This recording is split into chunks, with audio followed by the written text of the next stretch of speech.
একটা বরবাদ মুভি 18 অথবা 19 দিনে 50 কোটি টাকা ইনকাম করতেছে। তো এই জিনিসটা নিয়ে হচ্ছে সবার মাথা ব্যথা। শাকিব খানের মুভি কেন হচ্ছে এত বেশি হচ্ছে ইনকাম করতেছে? এই কি অবস্থা আপনাদের? ঠিক গতকালকে হচ্ছে বরবাদ মুভি নিয়ে একটা নিউজ আসছে, সেটা হচ্ছে আইএমডিবিতে বরবাদ মুভির অবস্থান এখন 44 নম্বরে পুরো ওয়ার্ল্ডের মধ্যে। পুরো ওয়ার্ল্ডের মধ্যে বাংলা মুভি অবস্থান করতেছে 44 নম্বরের মধ্যে।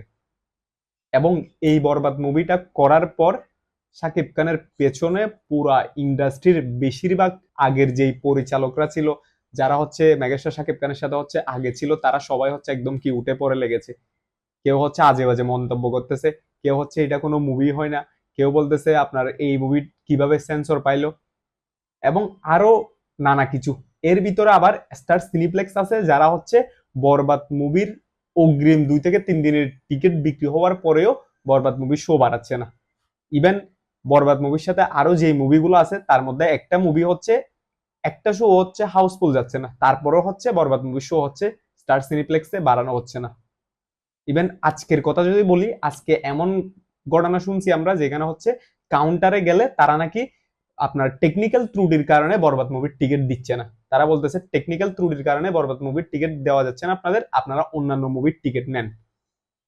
এই থেকে ধারণা করা যায় কি এটা হচ্ছে একটা বড় সিন্ডিকেট, যে সিন্ডিকেটটা হচ্ছে চরকি এবং আলফাই এবং আরো যারা আছে তাদের মধ্যে দিয়ে হচ্ছে এই সিন্ডিকেটটা হচ্ছে যাচ্ছে।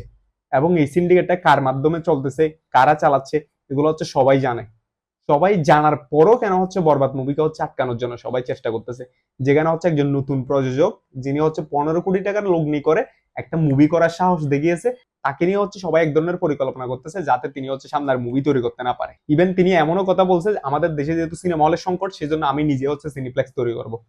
তো এরকম একটা প্রযোজককে থামানোর জন্য সবাই হচ্ছে চেষ্টা করতেছে। যেখানে বরবাদ মুভির সকল শো হচ্ছে কি হাউসফুল যাচ্ছে, সেখানে হচ্ছে বরবাদ মুভিকে নিয়ে সিন্ডিকেট করা হচ্ছে।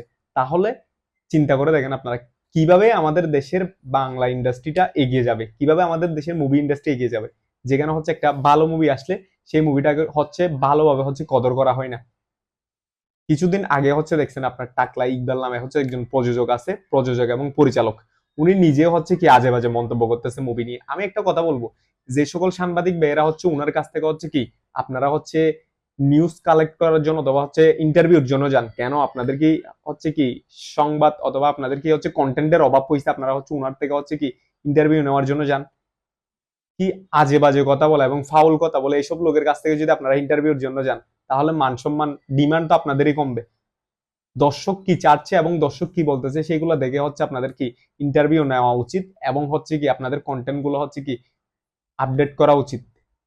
এই টাকলা ইকবাল কিছুদিন আগে হচ্ছে আপনার যখন হচ্ছে কিছুদিন আগে জুলাইয়ের আগে হচ্ছে যখন হচ্ছে স্বৈরাচারের ক্ষমতায় ছিল, তখন হচ্ছে তিনি বিভিন্ন রকম হচ্ছে মুভি তৈরি করতো বিভিন্নভাবে, এবং উনার নিজের মুভি হচ্ছে স্টার সিনিপ্লেক্সে চলতো না।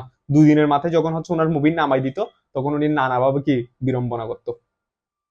তো তিনি এখন আবার নতুন ভাবে এসে চাচ্ছে হচ্ছে সবার মাঝে একটু কি সিম্পেথি নেওয়ার এবং সবার মাঝে হচ্ছে একটু কি আবার আগের মতো আলোচনায় থাকার জন্য। সেই জন্য হচ্ছে মূলত এই ধরনের আজে বাজে কথাগুলো বলা।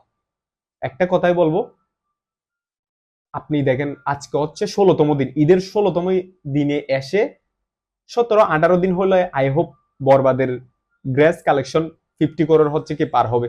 দেখেন একটা বরবাদ মুভি 18 অথবা 19 দিনে 50 কোটি টাকা ইনকাম করতেছে। তো এই জিনিসটা নিয়ে হচ্ছে সবার মাথা ব্যথা। শাকিব খানের মুভি কেন হচ্ছে এত বেশি হচ্ছে ইনকাম করতেছে, কেন হচ্ছে এত বেশি স্টার সিনিপ্লেক্সে চলতেছে, কেন হচ্ছে সিঙ্গেল স্ক্রিনে হল বেশি পাচ্ছে শাকিব খান, এগুলো নিয়ে হচ্ছে সবার মাথা ব্যথা। আমার একটা কথা হচ্ছে যে আমার একটা কথা সেটা হচ্ছে যে আমাদের দেশে অতীতে একজন নায়ককে হচ্ছে কি ষড়যন্ত্র করা হচ্ছে কি মারা হয়েছিল, তিনি হচ্ছে সালমান শাহ।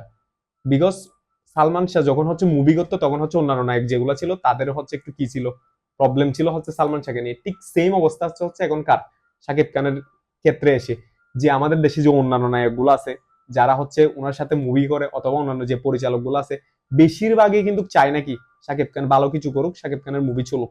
সেই জন্য হচ্ছে মূলত সবাই মিলে এই ষড়যন্ত্রগুলা। সেই জন্য আমাদের সবাইকে হচ্ছে কি সচেতন থাকতে হবে এই সকল ষড়যন্ত্র যাতে না করতে পারে। বিশেষ করে স্টার সিনিপ্লেক্স যে ষড়যন্ত্রটা করতেছে, এটা হচ্ছে মানা যায় না। স্টার সিনিপ্লেক্স তারা হচ্ছে নির্দিষ্ট একটা মুভির পিছনে হচ্ছে কি লেগে থাকছে। ইভেন আমি ঈদের পর থেকে হচ্ছে 7 থেকে 8 বার হচ্ছে সিনিপ্লেক্সে গেছি, আমাকে 2-3 বার বলছে তারা দাগের টিকিট লাগবে কিনা, অফিসিয়াল লোকজন এসে যখন হচ্ছে বলে আপনার দাগের টিকিট লাগবে কিনা, আপনার অমুক টিকিট লাগবে না, তাহলে হচ্ছে সেটা কি, সেখানে যে সিন্ডিকেট চলতেছে সেটা হচ্ছে কি একদম চোখ বন্ধ করে বোঝা যায়।